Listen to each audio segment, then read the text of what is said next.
stranger. Because that's what you truly are in this world and in this life. Be in this life like a stranger. كن في الدنيا كأنك غريب. Be in this life like a stranger or like a wayfarer. That's what you truly are in this world. This life like a stranger. That's what you truly are in this world and in this life. الدنيا كأنك غريب.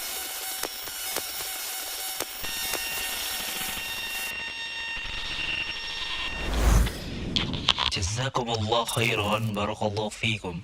Video ini dibuat atas partisipasi dari donasi Anda. Semoga menjadi amal jariah bagi Anda semuanya. Assalamualaikum warahmatullahi wabarakatuh. Alhamdulillah rabbil alamin, wa bihi nasta'in, wa nusalli wa nusallim wa nubarik ala nabiyyina Muhammadin wa alihi wa sahbihi ajma'in, wa ba'du. Ikhwani wa akhwati fillah, Allah telah menyatakan bahwa dirinya Maha Pengasih Penyayang, dan setiap saat kita bertawassul dengan asma yang mulia ini, dengan nama yang agung ini. Setiap melakukan sesuatu kita mengucapkan namanya. Bismillahirrahmanirrahim. Asta'inu bika ya Rabb, bismika ar-Rahman wa bismika ar-Rahim. Bahwa Allah Maha Pengasih Penyayang, dan di antara bentuk pengasih penyayangnya Allah kepada kita, Allah perintahkan kita melakukan beberapa hal, dan Allah haramkan kita, Allah larang kita untuk melakukan beberapa hal. Di antara haram larangan-larangan Allah tadi bertingkat. Ada yang dinamakan dengan kabair atau larangan yang besar dan dampaknya sangat besar. Termasuk dalam hal itu adalah permasalahan ekonomi yang orang anggap ini permasalahannya sepele, karena masalah ekonomi adalah masalah kehidupan manusia. Padahal Allah telah melarang perbuatan tersebut, perbuatan riba itu, dan Allah haramkan bukan hanya kepada kita kaum muslimin, umatnya Nabi Muhammad sallallahu alaihi wasallam, bahkan kepada umat-umat sebelum kita Allah mengharamkannya juga. Fabizulmin minal ladzina hadu harramna alaihim thayyibatin uhillat lahum wa bisaddihim an sabilillah wa akhdhihimur riba wa qad nuhu an. Orang-orang Yahudi tersebut telah diharamkan kepada mereka beberapa hal, kata Allah. Di antaranya mereka melakukan riba, padahal riba telah dilarang untuk mereka lakukan. Di dalam agama Nasrani jelas bahwa Nasrani dia mengikuti agama Yahudi, kecuali ada hal-hal yang dibatalkannya. Oleh karena itu, para pembuat teori yang berusaha menghalalkan riba itu mereka akan berhadapan dengan para pendeta dan pihak gereja. Pada masa Renaissance, ketika para ekonom ribawi itu ingin membuat bahwa riba menjadi sebuah kenyataan yang harus dilakukan, mereka berhadapan dengan kenyataan bahwa orang-orang Nasrani dan orang-orang Yahudi mengharamkan riba dalam agamanya. Maka mereka robahlah istilah riba dengan istilah denda keterlambatan, dengan istilah penalti, dengan istilah ganti rugi, yang intinya adalah riba, atau istilah dengan profit yang sebenarnya itu adalah riba. Oleh karena itu mereka berhasil mengelabui para agamawan mereka. Berbeda dengan agama Allah di akhir yang Allah berikan kepada nabinya Muhammad sallallahu alaihi wasallam, dan Allah nyatakan bahwa kitabnya Al-Quran dijaga oleh Allah. Maka bagian dari penjagaan Allah ini adalah apa yang dilakukan oleh para ulama kaum muslimin, di mana mereka dalam menjabarkan memahami syariat Allah tadi, mereka jelaskan kaedah-kaedah penting, kaedah-kaedah yang mendasar, yang dengan kaedah ini tidak ada orang yang bisa berkelit.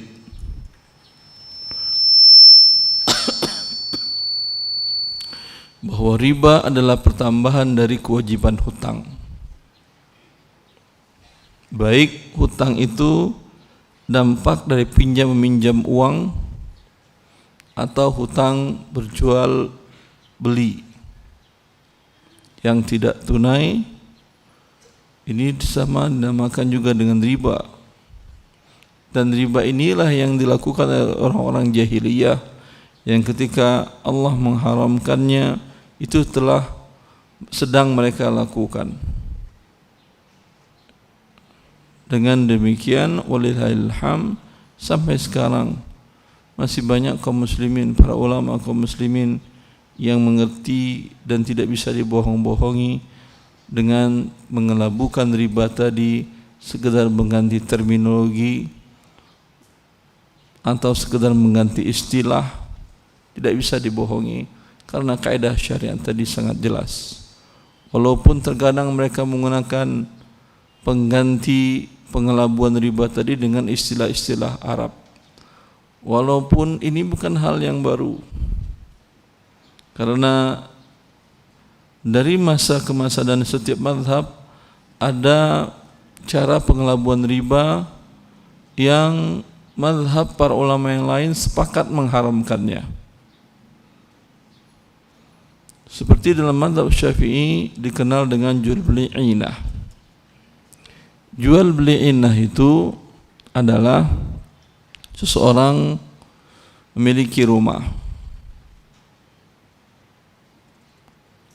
kemudian dibeli oleh orang lain kepada dia dengan cara tunai. Umpamanya rumahnya dibeli 1 miliar, lalu kemudian hilang rumahnya atau tidak? Hilang, menjadi milik pembeli. Jelas? Sekarang dia ingin masih menempati rumah tadi. Dia syaratkan, saya jual kepadamu 1 miliar tunai, tapi kamu harus menjualnya kepada saya lagi dengan 1,5 dengan pembayaran selama 5 tahun umpamanya atau 3 tahun. Apa sesungguhnya yang terjadi? Ini jual beli atau tidak? Iya jual beli, kok tidak? Si pembeli membeli dengan tunai 1 miliar, dijual lagi kepada pemilik sebelumnya rumah tadi 1,5, anggap 1,5 selama pembayaran 5 tahun. Jual beli atau tidak? Iya jual beli. Memang dalam Al-Quran Allah telah menghalalkan jual beli. Wa ahallallahu al-bai'a. Allah telah menghalalkan jual beli. Tetapi jual beli ini sesungguhnya apa yang terjadi? Rumah berpindah kembali menjadi milik pertama. Ya atau tidak? Anggap pemilik pertama namanya adalah Pak Karim, dibeli oleh Pak Kirman. Jelas? Dengan 1 miliar Pak Kirman menyerahkan uang ke Pak Karim, maka rumah Pak Karim menjadi milik Pak Kirman. Kemudian Pak Karim mau menjual dengan syarat Pak Kirman harus menjual lagi ke Pak Karim dengan pembayaran tempo 5 tahun dengan harga 1,5 dengan dicicil. Berarti sekarang yang terjadi rumah di tangan siapa lagi? Pak Karim lah. Milik awal milik siapa? Pak Karim juga. Kemudian Pak Karim dapat uang berapa? Tunai 1 miliar. Ya atau tidak? Berapa uang ini dibayarkan ke Pak Kirman? 1,5 dengan mencicil. Selisihnya inilah yang riba. Jelas? Bentuknya jual beli. Tetapi mereka mengelabui riba ini. Dan mayoritas mazhab Syafi'i, salah orang mengatakan bahwa mazhab Syafi'i membolehkan jual beli inah secara mutlak. Ya. Mereka mengatakan jual beli inah itu boleh dalam mazhab kami kalau tidak direkayasa dari awal. Itu dikatakan oleh As-Subki dalam syarah Takmilatul Majmu' Syarhul Muhadzab. Kalau dari awal dia sudah sepakat, umpamanya Pak Karim tadi mau pinjam uang 1 miliar ke Pak Kirman. Ya. Kata Pak Karim, saya butuh uang 1 miliar. Kata Pak Kirman, saya mau minjamkan Anda 1 miliar. Tapi saya tentu mau ingin untung dong. Atau kalau dia, ya udah. Kalau kamu ingin untung, saya pinjam 1 miliar, saya bayar 1,5, kamu tahu itu riba? Iya. Kamu tahu juga? Iya. Saya sama-sama tahu riba. Ya udah kita lakukan jual beli. Bagaimana bentuknya? Kata Pak Karim tadi, kau beli rumahku 1 miliar cash, nanti aku beli lagi darimu dengan cara tidak tunai 1,5. Kalau jual beli yang tidak tunai lebih mahal dari yang tunai kan boleh, jelas. Tetapi ketika menjadi sebuah produk, menjadi rekayasa, ini adalah pengelabuan riba. Dalam hal ini seperti kasus yang tadi, mazhab Syafi'i pun tidak membolehkan. Sepakat para ulama mazhab Syafi'i, kalau direkayasa seperti tadi, ya hukumnya haram. Tetapi mazhab Syafi'i hanya membolehkan dalam kasus jual beli. Umpamanya Anda memang butuh modal, ya, lalu Anda jual rumah Anda tunai, ya, lalu modal tadi sudah Anda putar, sudah untung, rumah tadi ternyata belum laku juga, ya. Kalau umpamanya Anda beli secara tunai juga, tergerus mungkin modal Anda yang sedang berputar tadi, ya, lalu Anda dan dia mau menawarkan dengan harga, mau menjualnya dengan Pak Kirman tadi mau menjual dengan cara cicil, lalu Anda beli, ya, seperti ini dalam mazhab Syafi'i membolehkan, jelas. Tetapi mayoritas para ulama tetap tidak membolehkan. Karena yang terjadi adalah tukar uang dengan uang dengan cara berlebih, barang kembali milik pemilik pertama. Ya. Jangan ini menjadi hawa nafsu kita, Anda yang mendengarkan kajian ini, untuk mengatakan, wah kan ada ulama yang membolehkan, berarti khilaf. Bagus ini solusi Ustaz. Ya, ini bahkan Aisyah radhiyallahu anha, ketika kasus ini diangkat kepada dia, pernah terjadi di masa beliau setelah Rasulullah SAW wafat.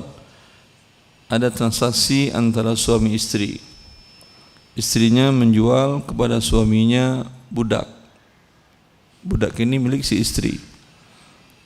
Tunai dengan harga 600 dinar. Kemudian suaminya menjual kembali budak ini kepada istrinya dengan harga 800 dinar tidak tunai, cincil. Ya.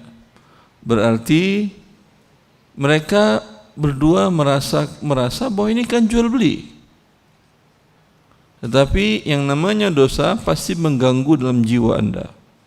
Dan itu yang terjadi pada istrinya ini bernama Zainab. Maka dia datang kepada Aisyah radhiyallahu anha, menanyakan untuk menghilangkan was-wasnya dalam jiwanya. Maka dia bertanya kepada Aisyah radhiyallahu anha, maka Aisyah menjawab, bi'sa ma bi'ti wa bi'sa ma ishtaraiti. wa akhbiri Zaidan annahu qad abtala jihadahu ma'a Rasulillah illam yatub. Maka Aisyah menjawab dengan nada marah dan ucapan keras. Penjualanmu adalah sangat buruk. Kan dia menjual tadi, berapa dijualnya? 600. Itu buruk. Dan engkau beli kembali, itu juga sangat buruk. Beritahukan suamimu Zaid, kalau dia tidak bertobat dari dosa ini, ya, pahala jihadnya bersama Rasulullah akan hilang. Ya, jelas ini. Jadi jangan katakan kan ada ulama yang membolehkan, kan ada. Baik. Kemudian ada lagi bentuk pengelabuan yang lain yang dikenal di daerah Asia mana ya namanya? Pakistan, India, Afghanistan, dan di Asia Tengah kaum muslimin di sana yang bermadzhab Hanafi, apa yang dikenal dengan istilah bai'ul wafa. Ini di negara mazhab yang bermadzhab Syafi'i tidak terkenal. Bai'ul wafa itu adalah seseorang menjual rumahnya 1 miliar. Karim tadi menjual ke Kirman rumahnya 1 miliar. Tapi dengan syarat, kapan Karim punya uang 1 miliar, Kirman wajib menjual kepada Karim. Paham ini? Ini juga difatwakan di dalam mazhab Hanafi dibolehkan. Mayoritas para ulama mengharamkannya. Karena apa hakikatnya ini? Pinjam uang 1 miliar, dibayar 1 miliar. Ada pertamaan atau tidak? Pahami yang baik. Ada pertamaan atau tidak? Saya ulang lagi kasusnya. Karim punya rumah, dijualnya tunai ke Kirman 1 miliar. Dengan syarat kapan Kirman punya uang kapan Karim punya uang 1 miliar, Kirman wajib menjualnya kepada Karim dengan harga 1 miliar. Ada pertamaan atau tidak? Siapa yang bilang ada, dapat hadiah pahala dari Allah?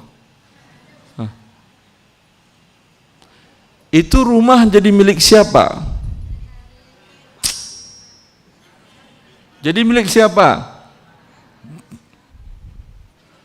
Karim kan jual ke Kirman 1 miliar. Rumah menjadi siapa? Kirman. Ketika rumah menjadi milik Kirman, kalau disewakannya uangnya buat siapa? Kirman. Ya, anggap 1 miliar tadi berapa sewanya per tahun? 100 juta.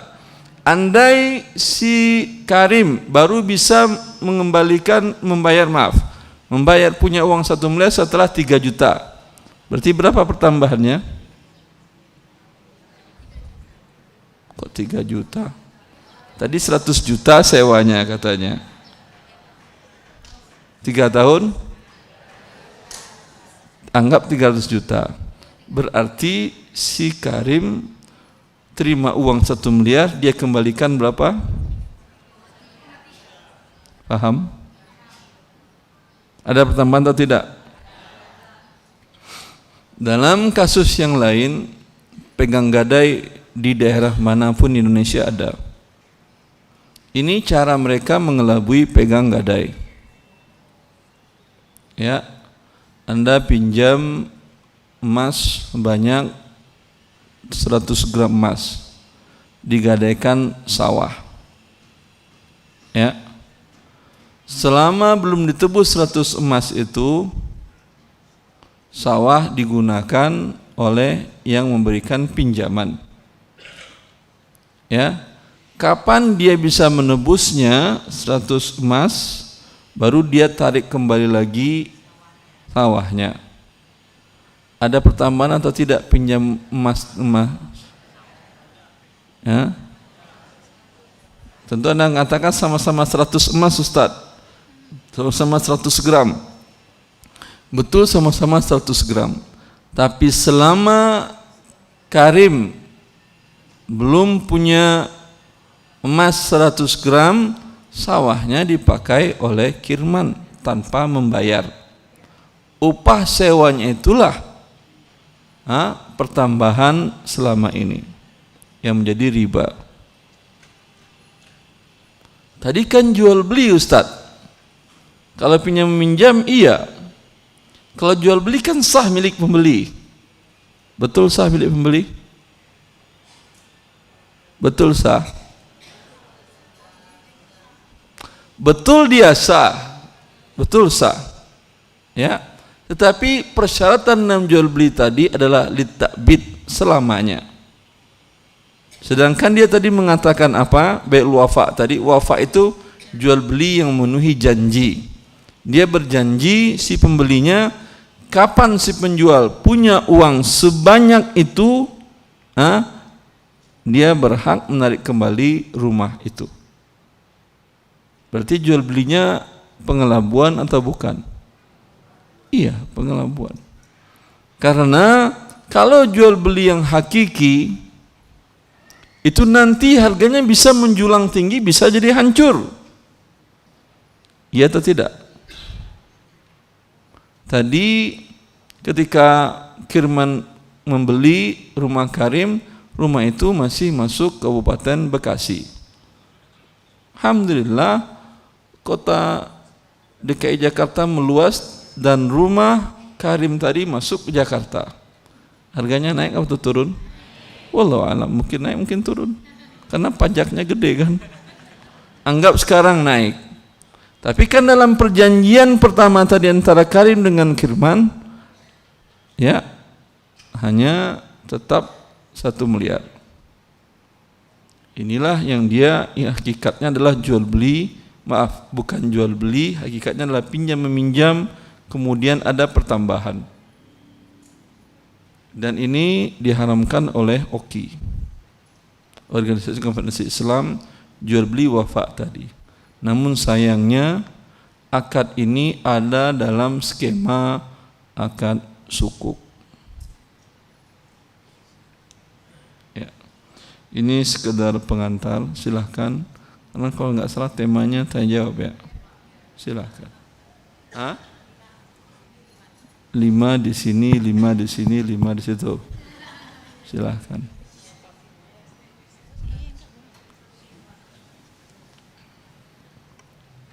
Bismillah.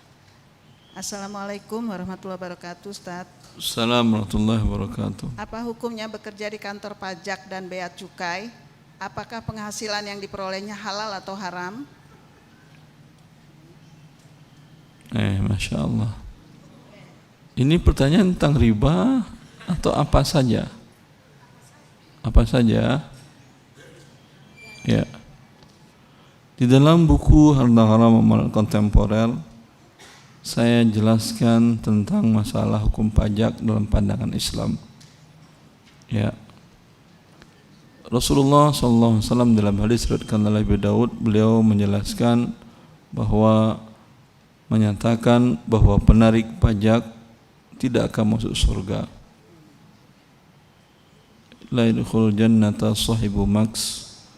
Para penarik pajak tidak akan masuk surga, kata Rasulullah sallallahu alaihi wasallam. Ini sabda beliau, bukan ucapan saya. Kemudian pertanyaannya, bukankah negara modern seperti Indonesia umpamanya itu pembiayaan negara lebih dari 80% dibiayai dari pajak? Apakah pertanyaan, apakah bisa Ustaz? Bisa dikatakan darurat? Ya, karena kalau pajak haram, tidak ada pajak, berarti bubar Indonesia. Ya, kan itu konsekuensinya pertanyaan. Ya. Seperti yang saya katakan di awal, Allah Maha Pengasih Penyayang. dan Allah yang memiliki langit dan bumi, bukan kita, bukan Anda, bukan saya. Ketika Allah memiliki langit dan bumi, melalui lisan Rasulnya Muhammad sallallahu alaihi wasallam Allah terapkan aturan perintah dan larangan, pastilah dengan itu sebuah negara hanya bisa dikelola dengan baik. Tanpa itu kezaliman demi kezaliman yang ada. Saya tanya balik. Tadi Anda katakan darurat hukumnya mengelola negara pakai pajak. Apakah ada negara modern yang dikelola tanpa pajak? Hah? Coba googling, coba lihat googling. Saya akan buktikan kepada Anda. Negara tanpa pajak. Coba googling.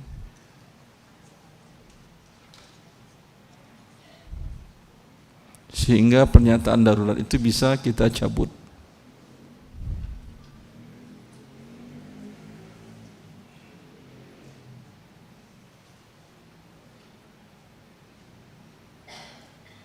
Ada negara tanpa pajak? Ada? Sebut apa namanya?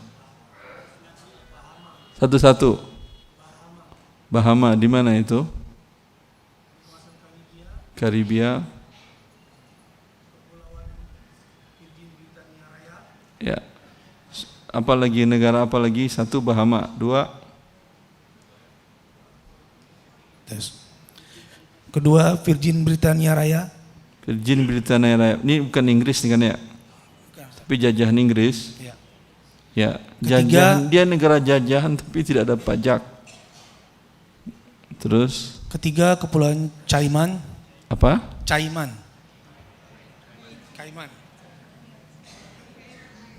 Apa namanya? Cayman. Ya udah, Anda tahu, saya tidak tahu. Coba terus. Negara yang menjadi bagian dari Inggris. Bagian dari negara bagian Inggris juga. Terus Monaco yang keempat. Monaco di Eropa. Yang Indonesia terbalik, ininya benderanya kan ya? Amsat. Putih merah. Iya, memang terbalik juga kenyataannya. Yang merah putih ada pajak, yang putih merah malah nggak ada pajak.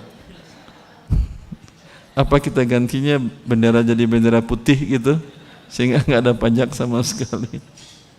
Ala kulli hal, ya itu negara-negara kafir semuanya atau negara Islam? Jelas.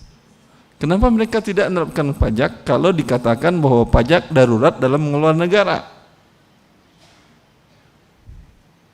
Kenapa?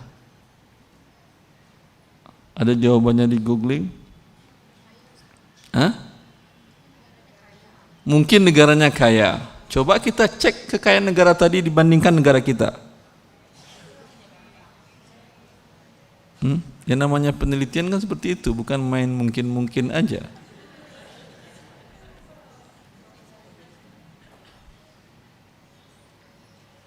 Jelas?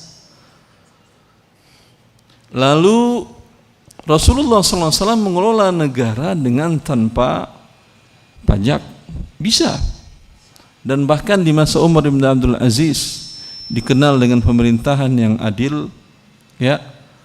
Dan efek dari keadilannya di masa pemerintahannya, serigala dengan domba satu kandang tidak saling makan. Emang kambing berani makan serigala? Ya. Itu pengakuan dari salah seorang orang Arab Badu. Ya. Tadi malam kambingnya dimakan serigala. Lalu dia mengatakan, pasti tadi malam ada kejadian di muka bumi Allah ini yang tidak adil. Benar, tadi malam itu hari ketika dia bertemu dengan orang-orang dari kota, sampai berita bahwa malam itu adalah malam terbunuhnya Khalifah Umar bin Abdul Aziz. Kata dia, sudah 2 tahun 3 bulan kambing saya bermain dengan serigala dan serigala tidak makan kambing saya. Tadi malam baru makan. Ya, semenjak Umar bin Abdul Aziz diangkat menjadi khalifah, itu yang terjadi. Kemudian sampai antara hewan pun tidak saling memusuhi. Fakir miskin tidak ada. Dikatakan banyak pahala para ahli syiar. Orang-orang pusing menyerahkan zakatnya kemana. Kalau dikatakan kepada orang yang punya uang ingin mencari siapa penerima zakat, kalau kau datang sebelum pemerintahan Umar bin Abdul Aziz, ya, masih banyak orang penerima zakat. Tapi Umar bin Abdul Aziz telah menyebabkan kaum muslimin terpenuhi dan tercukupi biaya kehidupan pokoknya, maka sekarang tidak ada lagi yang menerima zakat. Jelas? Ada pernah para ahli syiar menjelaskan bahwa Umar bin Abdul Aziz narik pajak? Tidak ada. Ya. Karena pajak sebuah kezaliman yang diharamkan oleh Nabi Muhammad SAW. Dan karena sebuah kezaliman, dia juga diharamkan kepada umat-umat sebelumnya. Oleh karena itulah tadi negara-negara kafir tadi, boleh nggak ngomong kafir? Nanti saya dipermasalahkan. Negara-negara non-Islam tadi yang Anda sebutkan tadi, nama-namanya itu, ya, dari mana mereka dapat inspirasi bahwa tidak menerapkan pajak? Sedangkan negara-negara lain menerapkan pajak. Tentu ada dari warisan agamanya. Sama seperti riba tadi. Kenapa para pembuat teori riba begitu semangat membuat teori-teori, argumen-argumen seolah-olah riba menjadi sebuah keharusan dan kenyataan di dalam ekonomi? Karena jiwa orang-orang di waktu itu tahu bahwa dalam agamanya haram. Ini juga karena jiwa agama-agama mereka juga tahu bahwa pajak adalah haram. Jelas? Terbantahkan sudah teori pajak adalah suatu darurat. Mungkin Anda akan berhujah satu lagi. Kan Saudi ada pajak juga, Ustaz. Negara Arab, negara Islam, negara Arab Saudi kan ada pajak juga, Ustaz. Baik. Saya akan jelaskan tadi di masa Rasulullah tidak ada pajak. Di masa Khulafa Ar-Rasyidin tidak ada pajak. Di masa Umar bin Abdul Aziz tidak ada pajak. Kapan dalam sejarah pemerintahan kaum muslimin pajak baru ada? Ya.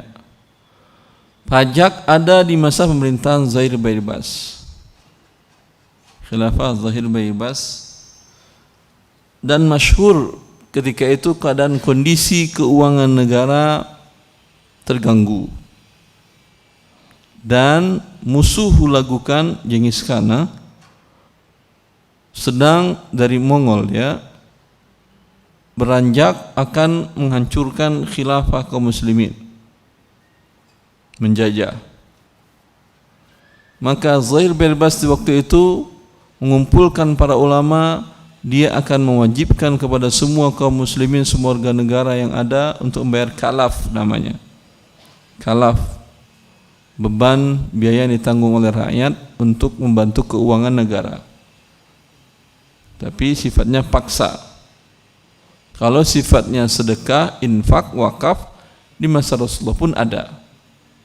Ketika terjadi perang, Abu Bakar membawa perang apa itu? Abu Bakar membawa 100% keseluruhan hartanya. Perang apa itu? Perang Tabuk. Umar membawa 50% dari hartanya. Utsman membawa 1000 ekor unta, 700 ekor kuda. Itu peralatan perang. Jelas? Ada, tapi tidak sifatnya memaksa. Dan sifatnya tidak ditarik dengan cara paksa. Yang mau membantu, alhamdulillah yang mampu. Yang tidak membantu enggak ada masalah. Dan para sahabat berlomba-lomba. Dan Indonesia kan pernah seperti itu. Iya atau tidak? Ketika masa Presiden RI pertama, pernah enggak beliau meminta bantuan kepada kaum muslimin dari Aceh untuk beli pesawat? Dapat kan ya? Tanpa dipajak. Ya, kalau pajak orang malah melawan. Tapi minta yang mau silahkan, karena kita butuh, ayo. Ya. Di masa Zair Bebas, dia menarik pajak. Dia kumpulkan seluruh ulama di waktu itu untuk mengatakan ini sudah darurat waktunya untuk diterapkan kalaf, pajak kepada warga negara untuk membiayai perang. Semuanya sudah setuju kecuali satu imam, Al-Imam Nawawi. Imam Nawawi mengatakan, saya tidak menyetujuinya wahai raja, wahai khalifah, wahai raja. Saya akan menyetujuinya, saya katakan darurat, kalau raja dijual, ya, dan seluruh pejabat-pejabat panglima dan para tokoh-tokoh kerajaan dijual dengan seluruh perhiasannya, dan kas negara masih kurang, baru saya katakan boleh menarik pajak atau kalaf dari kaum muslimin. Kenapa? Karena Zair Bebas ini dia naik menjadi khalifah dengan cara kudeta. Dia adalah sebelumnya budak, tapi karena memiliki keahlian dan kemampuan dari berperang, dia bisa menguasai, membunuh khalifah, dan dia menguasai. Dalam Islam, ya, kudeta bukan dibenarkan bila seseorang sudah menjadi perbuatannya dosa besar, tapi bila dia sudah menguasai, ya, tetap taat. Kalau enggak tumpah darah terus, enggak selesai. Ya, dan Zair Bebas mengangkat orang-orang dekatnya, para pendukungnya dan para pasukannya seluruhnya terdiri dari pasukan budak. Ya. Dan memakai pakaian yang mahal, pakai perhiasan yang mahal. Al-Imam Nawawi mengatakan, kalau raja dijual, tunjuk hidung dia. Dan semua orang-orang pengawal kerajaan dijual. Pembesar-pembesar tokoh negara dijual. Dan uangnya dimasukkan ke Baitul Mal. Dan masih kurang anggaran untuk biaya perang, baru saya memfatwakan boleh menarik kalaf dari kaum muslimin. Itu dia yang qaulul haq inda sultanin jair, ya, bukan di belakang. Ini bagian dari nasihat. Kalau di belakang enggak nasihat, namanya ghibah, gunjing. Tapi ngomong langsung, tapi itu akan berdampak, betul berdampak. Ya, Imam Nawawi kemudian dimurkai oleh raja. Kata raja, saya tidak ingin lihat muka kau lagi. Maka apa yang dilakukan Imam Nawawi? Pulang dia ke kampungnya, meninggalkan Baghdad ke kota Nawa. Ya. Kemudian para ulama berjalan beberapa waktu lamanya, di Baghdad hilang seorang ulama besar, ahli hadis, ahli tafsir, ahli fikih, dan memiliki keistiqomahan kepada Allah dalam agama Allah. Maka banyak para ulama kemudian meminta kepada khalifah di waktu itu agar Al-Imam Nawawi dibolehkan lagi masuk ke Baghdad. Diutuslah oleh raja melalui para ulama-ulama tadi untuk menjemput Imam Nawawi. Apa dijawab oleh Imam Nawawi? Selagi dia masih hidup, saya tidak akan masuk ke Baghdad. Qadar Allah, tidak lama dari dia berucap, mati Zair Bebas. Kemudian baru dia masuk ke Baghdad, ke kota khilafah. Jelas anda ini. Sampai kalau anda katakan tadi masalah Arab Saudi, bisa disamakan seperti tadi. Arab Saudi menerapkan pajak kapan? PPN, PPH, kapan? Kapan baru ini kapan?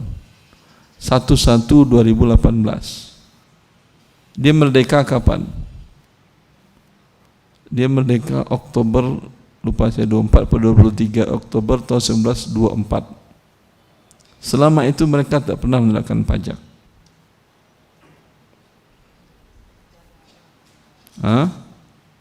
Tidak, mereka menerapkan pajak. Bahkan di masa Raja Saud ketika minyak ditemukan, sumber minyak ditemukan di Arab Saudi, negaranya membayarkan hutang-hutang rakyatnya.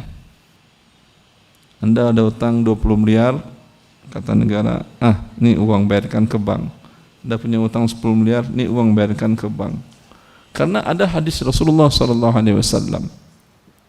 Kata Rasulullah SAW, man mata falahu mal faliwarithatihi, wa man mata fa'alaihi dain fa'alaina qada'uha. Diriwayatkan oleh Bukhari dan Muslim hadis ini. Ketika Allah membukakan harta kepada Rasulullah sallallahu alaihi wasallam, banyak harta kaum muslimin di Baitul Mal, maka Rasulullah berucap, siapa di antara kalian yang meninggal dan dia memiliki harta warisannya adalah untuk para ahli warisnya. Dan siapa di antara kalian yang meninggal dan ada hutangnya, kamilah yang membayarkannya, kata Rasulullah. Artinya negara yang bayarin. Jelas? Pengen Anda negara ini ada dalam kehidupan sekarang? Oke, saya yakin pengen, karena kita semuanya banyak hutang. Ya. Dan pernah ada itu di negara modern seperti saya katakan tadi. Ketika negara kaya, pendapatan besar, rakyatnya makmur. Saya nggak tahu sekarang, yang jelas saya dari tahun 2000 sampai 2012 awal Januari, saya di Arab Saudi mengambil program S2 sampai S3. Gratis kuliah. Dan saya tahu itu selama itu semua yang mahasiswa, baik warga negara asli ataupun asing yang kuliah di universitas negeri, selain gratis dapat uang saku sebanyak, kalau S1 800 real, kalau S2, S3 dapat 1000 real. Kalau sains, karena mereka kekurangan para saintis, kalau sains $1000 per bulan. Ini kuliah Anda, semuanya dapat. Sehingga anggaran negara mereka itu lebih 25% dari anggaran kerajaan adalah untuk pendidikan.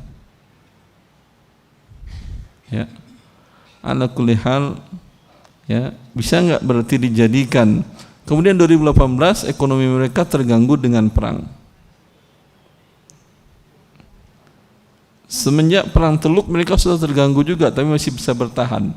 Tapi 2018 mereka sudah dalam kondisi angkat tangan, harus menerapkan seperti negara-negara lain. Bisa Anda berdalih bahwa berarti pajak boleh? Hukum asalnya dia haram. Sama Anda tanyakan, babi boleh? Haram. Kapan babi boleh? Apa itu darurat? Kalau nggak ada makanan lain, tidak ada makanan lain memang. Ya, umpamanya kalau makanan masih banyak kan ya, apalagi negara subur kayak negara kita. Tapi penggunaan babi umpamanya dalam suntik meningitis, itu kan mengandung unsur enzim babi, kolagen babi. Ketika belum ada bisa digantikan dulu awal-awalnya belum bisa digantikan dengan menggunakan kolagen dari sapi, ya, karena yang ada masih babi, itu darurat namanya. Karena itu diwajibkan oleh negara Arab Saudi untuk ikut haji dan umrah. Bagi Anda haji dan umrah yang pertama itu kan wajib, maka darurat namanya Anda untuk berangkat haji untuk mendapatkan suntik meningitis tadi, walaupun ada kolagen babinya. Jelas? Itu yang darurat. Apakah negara kita darurat? Saya nggak tahu. Cuman pajak tadi hukum asalnya haram, diterapkan oleh negara, dan orang-orang yang bekerja untuk kemaslahatan pajak ini berarti orang-orang yang Rasulullah telah sebutkan tentang sanksinya. Ya, kecuali Anda melihat Indonesia darurat pajak. Baik. Soal keberapa ini? Soal kedua. Terus. Assalamualaikum Ustadz. Assalamualaikum warahmatullahi wabarakatuh. Mau bertanya mengenai arisan. Kami mengadakan arisan itu tujuannya kan hanya untuk silaturahim keluarga besar. Dan kalau tidak salah dengar dari Ustadz, tidak boleh memanfaatkan makanan yang disediakan oleh yang menerima arisan. Dan solusinya dibedakan uang arisan dengan uang konsumsi. Bagaimana kalau uang konsumsi itu dipakai lebih banyak untuk makanan, lebih dari yang terkumpul maksudnya Ustadz. Wallahu ta'ala alam. Saya jelaskan kepada Anda apa itu hakikat arisan. Setelah itu Anda bisa akan menjelaskan dan memahaminya kapan boleh, kapan tidak. Ya. Arisan itu akadnya adalah akad qard, pinjam meminjam. Iya, pinjam minjam. Yang dapat statusnya menerima pinjaman dari yang belum dapat. Yang belum dapat statusnya memberikan pinjaman kepada yang dapat. Jelas. Dalam pinjam meminjam tidak boleh ada manfaat bagi pemberi pinjaman. Kalau dalam akad arisan tadi dibuat ketentuan siapa yang dapat, dia yang menjamu lainnya untuk snack dan makanan. Berarti si peminjam ini yang dapat tadi memberikan manfaat enggak kepada orang-orang yang memberikan pinjaman? Ya atau tidak? Apa yang terjadi? Riba. Jelas? Tapi kalau tidak ada pernyataan seperti itu, bagaimana caranya? Buat yang mau ke tempatan, dibuat giliran antrian yang tidak ada hubungan dengan yang dapat. Paham? Yang dapat saya, yang ke tempatan rumah Pak Ari. Yang dapat Pak Ari, yang ke tempatan rumah Pak Yono. Ada Pak Yono? Siapa aja lah. Paham? Paham atau tidak? Berarti kan tidak ada syarat siapa yang dapat itu sesungguhnya dia meminjam. Tega Anda orang minjam uang lalu Anda syaratkan kasih kami makan ya.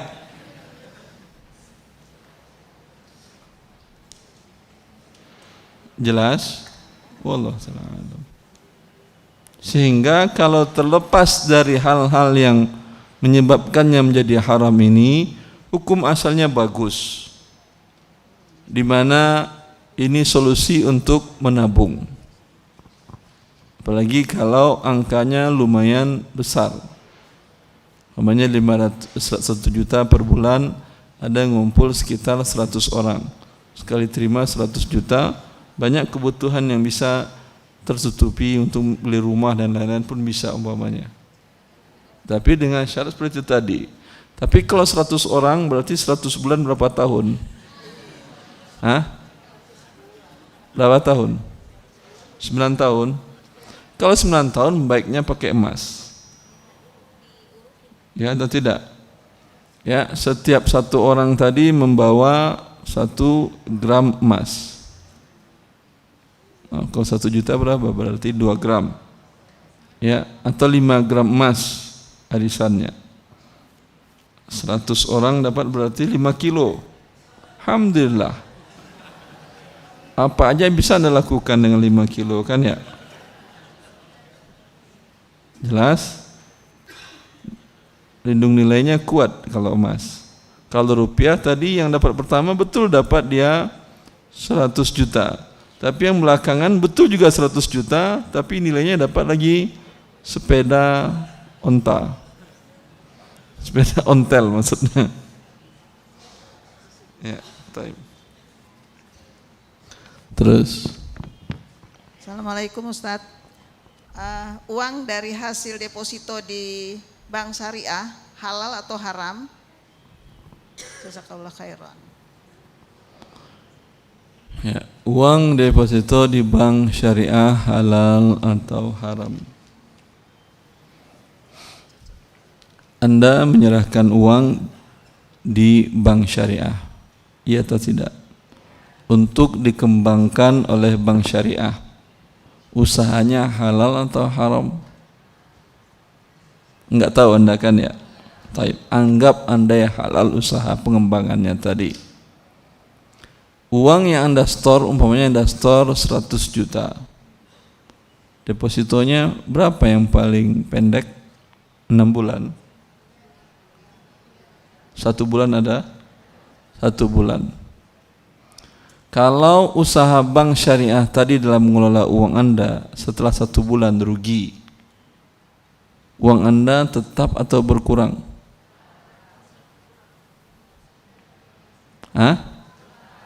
Tetap. Berarti Anda sebetulnya tidak ikut dalam usaha tadi. Usaha lagi turun, uang Anda tetap aja. Ya. Ketika usaha naik, uang Anda turun atau naik atau tetap? Kalau tetap salah, tidak mungkin lah. Naik dia kan ya. Dia hanya mau uang Anda naik, turun tidak mau. Anda pun juga begitu. Anda hanya mau uang Anda naik, turun tidak mau. Berarti ini tidak ikut dalam usaha. Ini akadnya apa? Qard nama akadnya. Kalau qard, saya menyerahkan 100 juta, usaha Anda mau tinggi, mau hancur, uang 100 juta saya harus kembali. Ya. Boleh akad qard, boleh dan berpahala besar. Tapi dengan syarat tidak ada pertambahan. Saya serahkan ke dia 100 juta, setelah setahun saya terima lagi 100 juta. Untung saya? Untung enggak saya? Coba, pernah Anda bersedekah 50 juta? Langsung bilang enggak.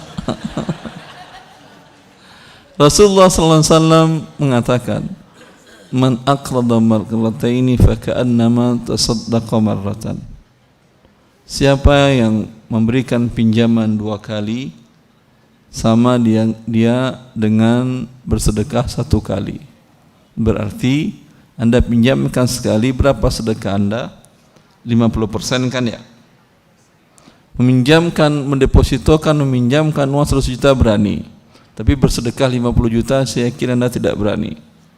Tapi tadi Anda pinjamkan uang kepada teman untuk usaha dia, Anda bersedekah sudah 50 juta.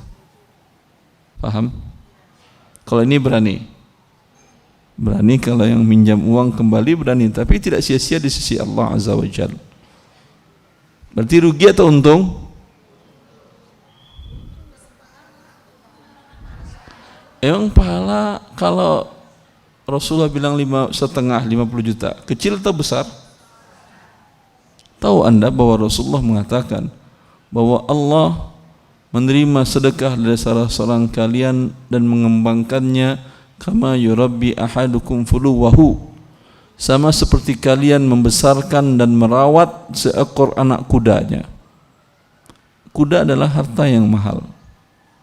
Orang merawat harta yang mahal seksama atau acakadul asalan? Seksama perhatiannya pasti. Jelas?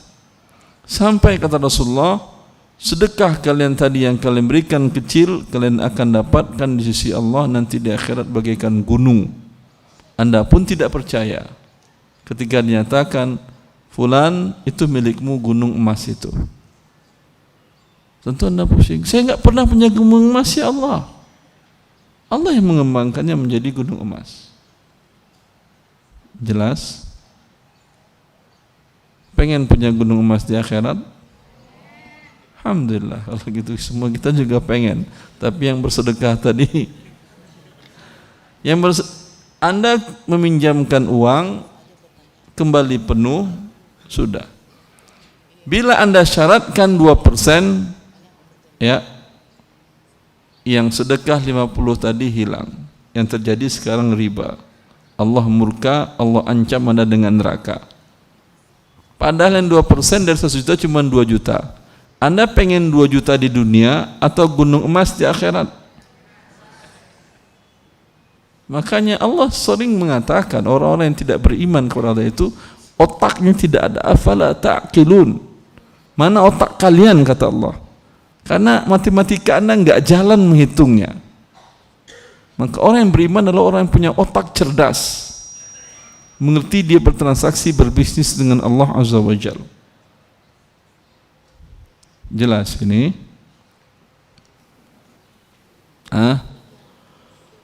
Sedangkan di bank syariah kembali dengan deposito bank syariah tadi.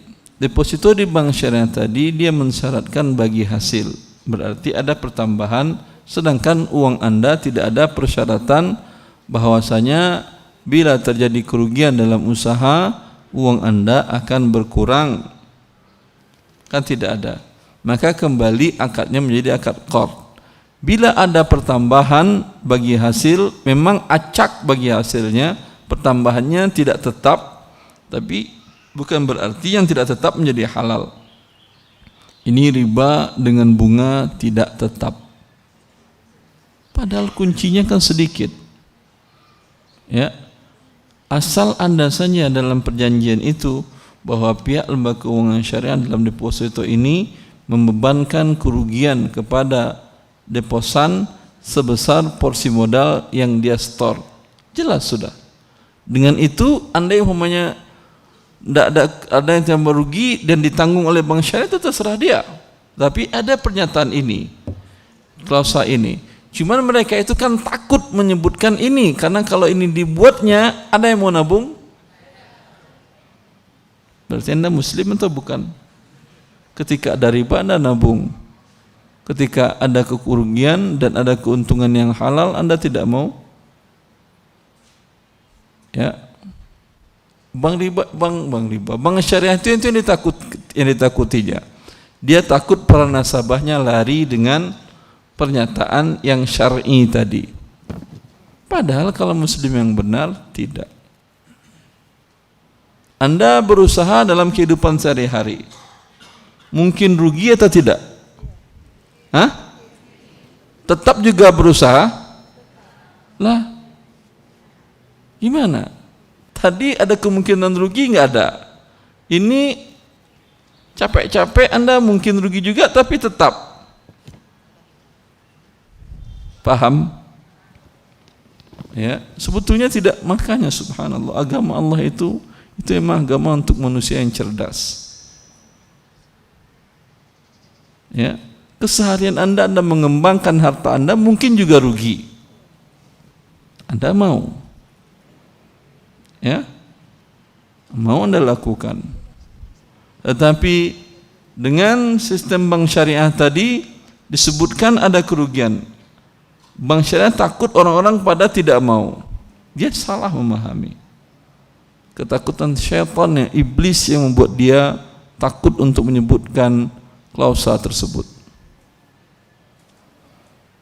Jelas, selagi belum ada klausa itu, pernyataan deposan menanggung kerugian sebesar porsi modalnya, maka tidak halal Anda menabung dalam deposito di bank syariah tadi.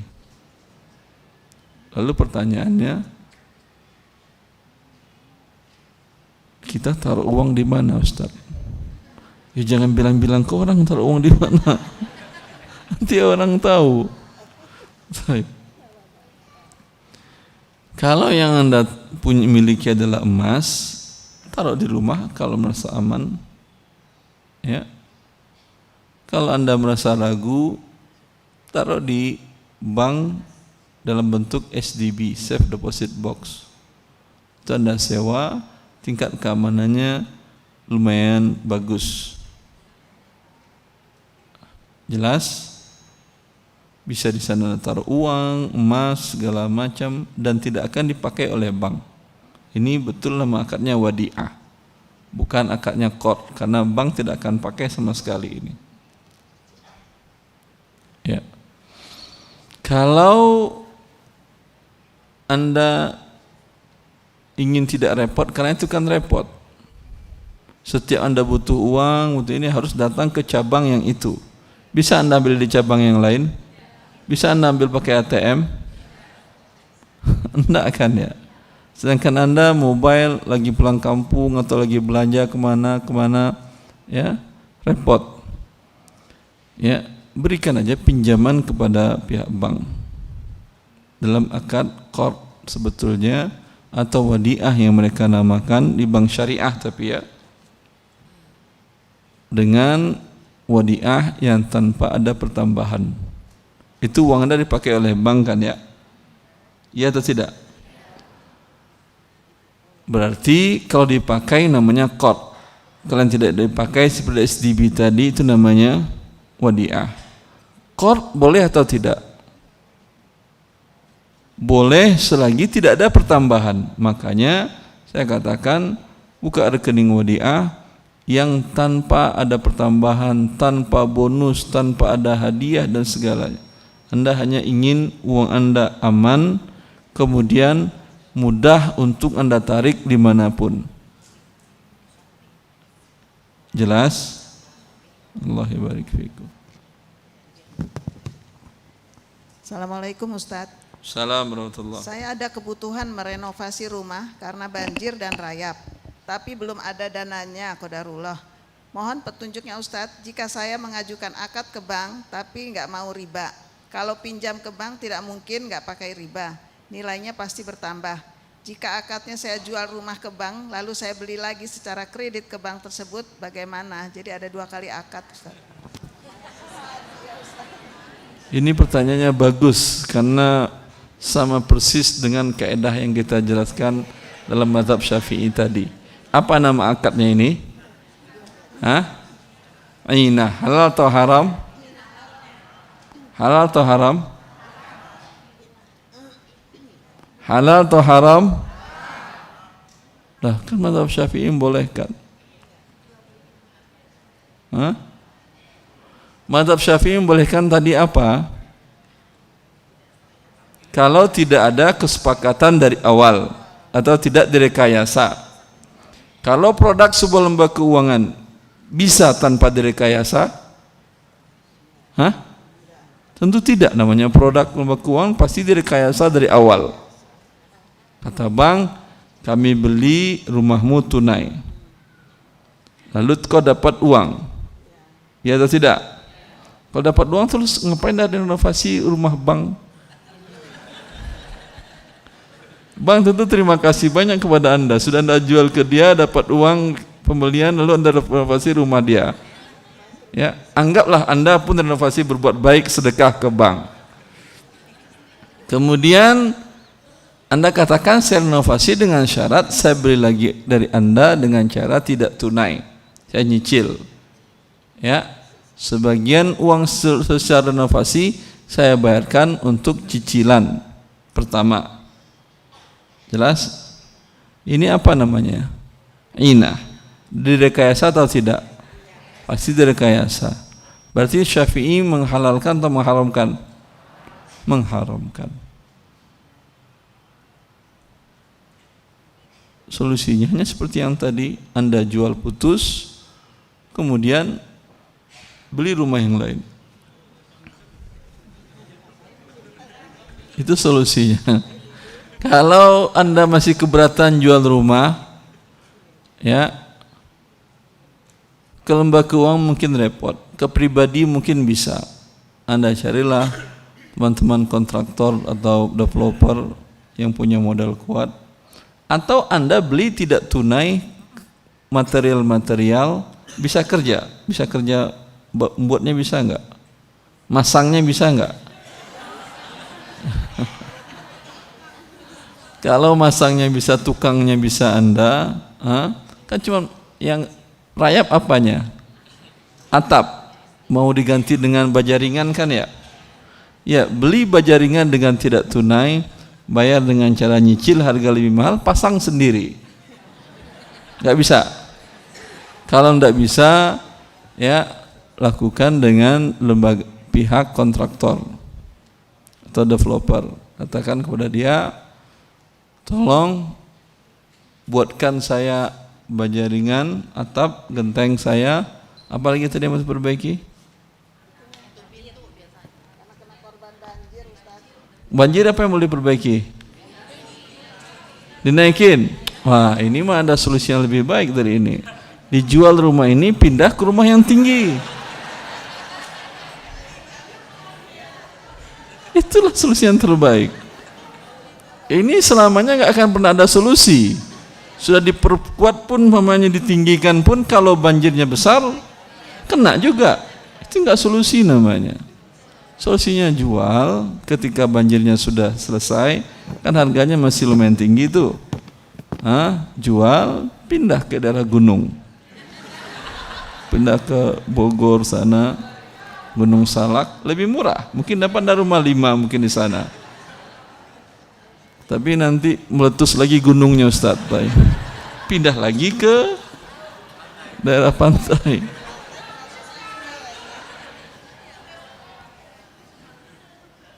Anda kenapa marah? Allah menciptakan makhluknya seperti burung. Ada jenis burung yang dinamakan dengan tuyur muhajirah.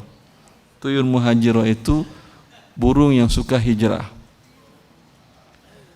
Musim panas di utara, burung dari selatan Antartika namanya, itu mereka terbang hijrah ke utara. Di utara masuk musim dingin, musim panas di selatan, mereka hijrah ke selatan. Itu mereka tinggal di mana? Buat rumah atau tidak mereka? Burung nggak punya rumah? Berarti Anda nggak tahu burung. Ada jenis burung, namakan apa nama burung? Dia membuat rumahnya dengan satu persatu di kayu, dirapiin, dirapatin, digantung malah di pohon. Ya, itu malah ular pun nggak bisa masuk ke dalam sarangnya, tergantung. Subhanallah. Dan biasanya burung itu membuat sarangnya di atas pohon tadi, di bawahnya biasanya ada hewan berbisa seperti ular segala macam, sehingga ada pepatah, kalau tidak ada berada, tak mungkin tempuh bersang rendah. Pernah dengar? Berarti buatan saya itu pepatah, Anda belum pernah dengar. Artinya, kalau Anda lihat sarang burung yang terbuat dari tempuah yang panjang itu, yang jalinan dari jerami dan rumput-rumput rendah, jangan dekati. Jangan Anda ambil sarang itu. Pasti di sekitarnya ada hewan berbisa, ular, ya, dan lain-lain. Biasanya kan dia tinggi, ya. Kalau dia rendah, biasanya dia berbisa. Sudah ada satpamnya dia. Ya. Masa kita kalah Anda dengan burung tadi? Subhanallah. Jelas. Wallahu ta'ala alam. Pertanyaan kelima, Ustadz. Bismillah. Saya memakai kartu kredit tujuannya untuk booking hotel, pesawat, dan lain-lain. Tapi setelah transaksi langsung dilunasi. Apakah diperbolehkan? Dalam ketika kartu kredit ini kan ada persyaratan. Ada persyaratan ketika Anda menerbitkan kartu kredit ini. Klausa yang berbunyi kalau terlambat ada denda. Belum lagi ada pertambahan kalau Anda tarik uang tunai, langsung dikenakan denda keterlambatan dan ada pertambahan bunga ribanya. Jelas ini? Anda setuju atau tidak ini? Ketika ingin menerbitkan kartu tadi, formulir ini Anda setujui atau tidak? Kalau Anda setujui berarti Anda menyetujui riba. Kalau tidak Anda setujui dapat kartunya, ya udah, ngapain juga Anda mau melawan Allah? atau mau bersenang-senang. Ingin bersenang-senang dengan taat kepada Allah, ya kan? Carilah kartu kredit yang tidak ada persyaratan seperti itu. Ada 2 bank syariah yang mengeluarkan kartu kredit. Dulu banyak bank syariah mengeluarkan, sekarang tinggal 2. Tanyakan ke mereka. Satu kalau nggak salah BNI Syariah, kedua CIMB Syariah. Tanyakan ke mereka mana yang tidak ada denda keterlambatan dan tidak ada cas bunga kalau ditarik rupiah. Ya, kalau ada alhamdulillah. Kalau tidak ada, minta ke Allah. Kita itu tawakalnya kepada Allah kurang. Padahal kita tahu Allah yang menciptakan kita. Allah yang Maha Kaya, memiliki perbendaharaan kekayaan dunia dan seisinya ini. Tapi kita mintanya malah dengan pakai logika kita mencarinya. Padahal Allah sudah menunjukkan kepada kita cara untuk mendapatkan rezeki dengan tanpa Anda bersusah-susah, dengan cara bertakwa kepada Allah. Wa may yattaqillaha yaj'al lahu makhraja wa yarzuqhu min haitsu la yahtasib. Allah berikan kepada orang yang bertakwa rezeki dengan cara yang tidak terbayangkan oleh dia, tidak masuk dalam logikanya, tapi Allah berikan. Ya. Sudah 5? Bapak-bapak ada yang bertanya, silahkan. Bismillah. Assalamualaikum warahmatullahi wabarakatuh. Assalamualaikum warahmatullahi wabarakatuh. Pertanyaan pertama, Ustadz, bagaimana hukumnya membayar polisi untuk membantu menagih hutang? Karena tidak resmi dan nominalnya tidak baku, apakah menjadi menyalahi ulil amri? Membayar polisi untuk menagih hutang boleh, aturannya ada ini. Setahu saya polisi tidak boleh terima fee lagi karena sudah ada gaji. Anda itu bagian dari kerjanya untuk menagih hutang, ya, dia harus melakukannya. Tapi tentu bukan Anda yang langsung ngomong ke dia, melalui pengadilan. Ya atau tidak? Anda ajukan pengadilan bahwa si fulan berhutang kepada Anda dan belum sudah jatuh tempo dia belum bayar juga. Tentu yang akan mengeksekusi pihak pengadilan melalui perangkatnya polisi. Iya atau tidak? Gratis atau berbayar itu? Gratis? Bukan. Memang tugas negara itu kan memberikan pelayanan kepada rakyatnya. Setahu saya gratis, kecuali umpamanya dikerahkan kepolisian atau satpol segala macam untuk dalam eksekusi yang akan ribut, mungkin itu iya. Itu pihak pengadilan pun menyatakan bahwa Anda dikenakan biaya cas pengerahan tenaga tersebut, begitu kan ya? Tapi kalau cuma kasus uang segala macam, saya nggak tahu apakah pengadilan mengenakan pelapor biaya. Yang jelas kalau Anda bayar ke perorangan polisi tadi, jelas riswah berdosa Anda. Anda pemberi riswah, kemudian oknum polisi tadi penerima riswah. Pertanyaan kedua, apa hukum bekerja sebagai pengacara? Dan bagaimana hukumnya apabila menangani sengketa perbankan? Sebagai pengacara, Anda kan wakil dari orang yang bersengketa. Kalau Anda punya prinsip bahwa yang saya bantu orang yang saya yakini bahwa dia berada di pihak yang benar, dan dia dengan bantuan Anda tadi akan termudahkan dia mendapatkan haknya, lalu Anda minta upah jasa untuk jasa yang Anda keluarkan dan tidak terlalu memberatkan, maka Anda bekerja selain mendapatkan uang, mendapatkan pahala karena membantu orang yang lemah, orang yang terzalimi. Tapi kalau tujuan Anda tahu dia berada di pihak yang salah, tapi dia memiliki argumen atau bukti dan data yang kuat, ya, Anda perkirakan dia akan menang, dan Anda minta, dan biasanya seperti ini permintaan fee-nya besar biasanya, karena dia tahu sama-sama maling, ya. Dalam hal ini berdosa Anda melakukan hal ini. Walaupun Anda tidak dikasih fee, haram Anda membantu orang untuk menzalimi orang yang lain. Maka kapan pengacara boleh bekerja?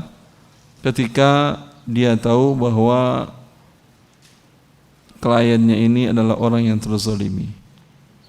Ini walaupun dia tidak mendapatkan fee, ya, Anda mengatakan enggak perlu fee, Pak. Ya. Karena Bapak hidup juga susah sebagai seorang petani, tanah Bapak mau dijarah, dirampok oleh pihak yang kuat, PT atau apa atau sesuatu, ya, saya bantu dan doakan saja saya. Pasti Allah tidak akan menyia-nyiakan rezekinya. Kalaupun dia minta fee pun boleh. Wallahu a'lam.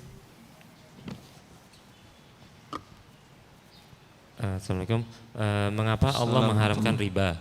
Bagaimana nasib para ayah yang menafkahi keluarga dengan uang riba? Dan bagaimana jika semua umat muslim keluar dari bank, dan di mana lagi akan dikelola uang negara? Mengapa Allah mengharamkan riba? Ya, saya tanya kepada Anda yang bertanya, mengapa Allah ciptakan Anda? Kenapa kau muncul di bumi ini? Perbuatan Allah sudah mengatakan, la yus'alu amma yaf'al wa hum yus'alun. Perbuatan Allah melarang, Allah memerintahkan, Allah memberikan musibah, Allah berikan kebahagiaan dan segala macam, itu perbuatan Allah. Jangan tanya. Ya, Andalah yang akan ditanya. Tapi kalau Anda maksudkan apa hikmah di balik Allah mengharamkan, paham? Itu saya bisa menjelaskan secara logikanya. Tapi mengapa Allah haramkan? Ya, masuk tidak masuk logika? Anda terkadang ke bapak Anda nggak berani nanyakan, ya. Kata bapak, jam malam-malam Anda dibangunkan, pergi bawa mobil. Kemana, Pak? Isi bensin, nanti bawa ke rumah lagi. Ya, kok malam-malam begini, Pak? Udah jangan tanya-tanya, pergi aja. Berani Anda ngelawan setelah itu? Enggak kan, ya? Dengan bapak sama-sama manusia Anda. Ini dengan Rabb pencipta Anda, mau tanya-tanya yang bukan urusan Anda. Ya, boleh Anda berani ngomong ke bapak tadi, jangan-jangan bapak mau ke istri kedua ya, ibu kedua ya, gitu. Pasti nggak berani. Iya atau tidak? Ini apalagi dengan Rabb. Ya. Tapi kalau apa hikmah di balik itu, banyak hikmahnya. Bahwasanya riba, coba ada atau tidak bank yang memberikan kredit tanpa ada bunga?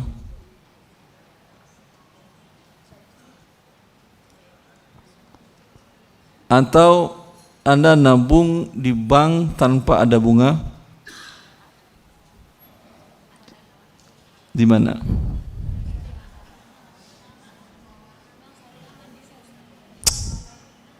Setahu saya, siapa yang pernah di Jepang? Saya yang pernah di Jepang dan buka tabungan rekening di Jepang. Setahu saya, Anda nabung di Jepang, di bank Jepang, 0 bunganya. Kenapa? Masya Allah, itu ajaran agama Anda sebagai muslim. Mereka nggak punya agama. Cuman dari mana mereka mencapai kepada kesimpulan seperti itu? Karena mereka apa? Apa?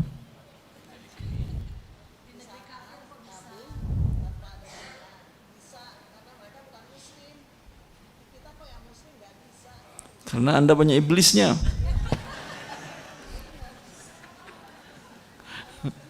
Seperti seorang bertanya kepada Ibnu Abbas, ya, wahai Ibnu Abbas, kenapa kami sholat banyak was-wasnya? Karena Anda sedang sholat, Anda sedang ibadah, maka iblis ganggu Anda. Ya, kalau orang kafir nggak ada was-wasnya, karena dia menjadi temannya udah. Bareng-bareng masuk neraka dengan iblis. Ya, saya dulu ada dosen di Riyadh, dia bercerita, kata dia punya pembantu non muslim orang Filipina. Dia dakwahi terus pembantunya ini sampai masuk Islam. Tapi ada satu hal yang saya lihat, kata dia, dulu sebelum dia muslim itu rajin kerja, semangat kerja, rajin. Setelah jadi muslimah pemalas, banyak tidurnya. Iya, iblis itu bukan bodoh, dia jenius. Kalau sudah temannya, ngapain dia capek-capek lagi untuk dia goda? Ya atau tidak? Tanpa dia goda, udah masuk neraka, sudah bareng, ngapain? Yang dia bakal goda adalah orang muslim yang beriman, yang bagus imannya. Dan ini bagian dari akidah kita, karena Rasulullah mengatakan manusia yang paling berat cobaannya, balaknya adalah para nabi, kemudian di bawahnya, kemudian di bawahnya, di bawahnya. Semakin kuat iman Anda, semakin berat cobaan dari iblis. Ya, kalau ingin tidak ada cobaan, kafir aja udah, gak bakal diganda oleh setan udah. Ya, tapi gak mungkin kita melakukan hal tersebut. Maka mereka melakukan itu bukan dasar keimanan. Jepang setahu saya 0 kalau Anda nabung di sana, 0 bunganya. Mereka melakukan itu karena hasil riset ekonomi mereka, bahwasanya inflasi tidak akan bisa diakhiri kalau masih ada bunga bank. Dan inflasi itu artinya kejahatan kemanusiaan. Apa arti kejahatan kemanusiaan?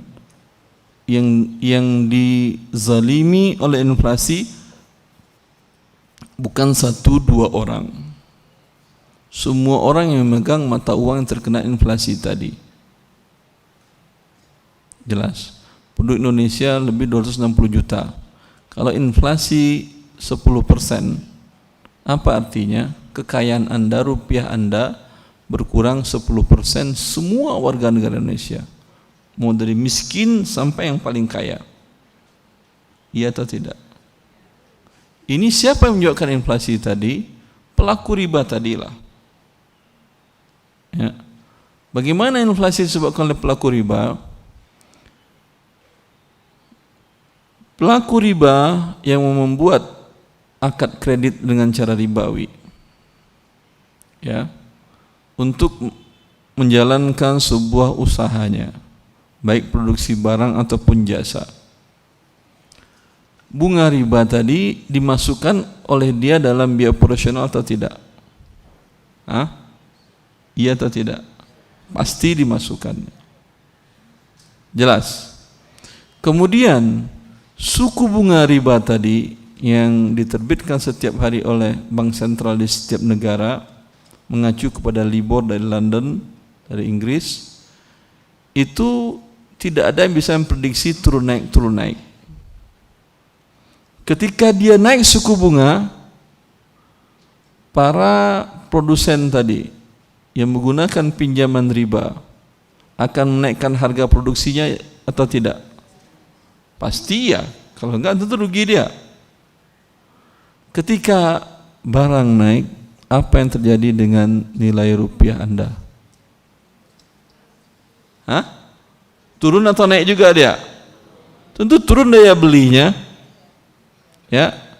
Dulu dengan 100 juta, saya pernah di mana saya memberikan kajian ya. Tahun 70 berapa harga motor, Pak? Kata dia, motor baru Pak Ustaz 320.000 rupiah. Yang benar Pak? Iya Ustaz. Sekarang 320 rupiah dapat apa Pak? Ban motor Ustaz. Nominalnya tidak berubah, tetapi daya belinya yang berubah. Penyebabnya apa ini? Inflasi riba tadi. Jelas Anda, perbuatan riba Anda tadi menzalimi, kan berkurang 100% kekayaan manusia. 260 juta orang Anda zalimi. Paham hikmahnya Allah mengharamkan riba? Dan Anda pasti tidak akan berani melawan orang ini. Karena kalau maling atau perampok, sekeren-kerennya perampok masih bisa dihadapi oleh manusia. Tapi pelaku riba ini tidak ada yang bisa menghadapinya. Maka karena itu Allah lah yang langsung mengumumkan perang. Allah yang hanya bisa melawan mereka. Fa illam taf'alu fa'dhanu biharbin minallahi wa rasulih. Kalau kalian tidak berhenti dari berbuat riba, berarti kalian mengumumkan perang melawan Allah dan Rasulnya. Siap-siaplah Anda para pelaku riba. Ya. Apa yang Anda siapkan? Siapkan senjata terkuat Anda. Nuklir beli. Karena mau lawan Allah. Berguna nuklir melawan Allah? Anda tahu besarnya. Nuklir hanya bisa menghancurkan apa? Bumi ini semuanya hancur atau tidak? Hah? Padahal bumi Anda ini, bumi kita ini, ya, yang kita hidup di atasnya ini, ya, dibandingkan dengan kursi Allah, wasi'a kursiyus samawati wal ard. Kursi Allah lebih luas daripada bumi dan langit. Langit, tahu anda ujungnya berapa besar luasnya? Itu kursi Allah lebih besar. Kursi itu apa dalam bahasa Arab? Ini tempat pijakan kaki, ya, pijakan kaki duduk diri di itu, supaya nggak gantung. Itu namanya kursi. Jelas? Nuklir Anda tidak bisa menghancurkan langit dan bumi seluruhnya. Ya. Lalu senjata apa yang mau Anda persiapkan? Kalau tahu Anda lemah, yang lemah, lihat anak bayi lebih cerdas dari kita. Anak kecil, bapaknya melototin matanya. Apa yang dilakukannya? Hah? Bukan nangis, langsung peluk bapak ibunya. Iya atau tidak? Kalau yang dipelototinnya bapak yang pelototin dia peluk ibunya. Kalau ibunya pelototin, dia peluk bapaknya. Kembali dia kepada yang maha kuat. Yang kuat menurut dia, itu bayi, naluri manusia. Hanya manusia saja ketika dimurkai Allah, tetap masih terus menantang Allah dengan perbuatan riba tadi. Maka bertakwalah kita dan takut akan siksaan Allah Azza wa Jalla yang diberikan oleh Allah di dunia sebelum di akhirat. Pertanyaan masih banyak. Pertanyaan ketiga. Bayar tidak tunai bulan depan. Boleh tidak tunai kan ya? Iya, pertanyaannya tunai, bayarnya tidak tunai. Jawabannya tidak tunai bulan depan. Subhanakallah wa bihamdika asyhadu an la ilaha illa anta. Assalamualaikum warahmatullahi wabarakatuh. Jazakumullah khairan, barakallahu fikum. Video ini dibuat atas partisipasi dari donasi Anda. Semoga menjadi amal jariah bagi Anda semuanya.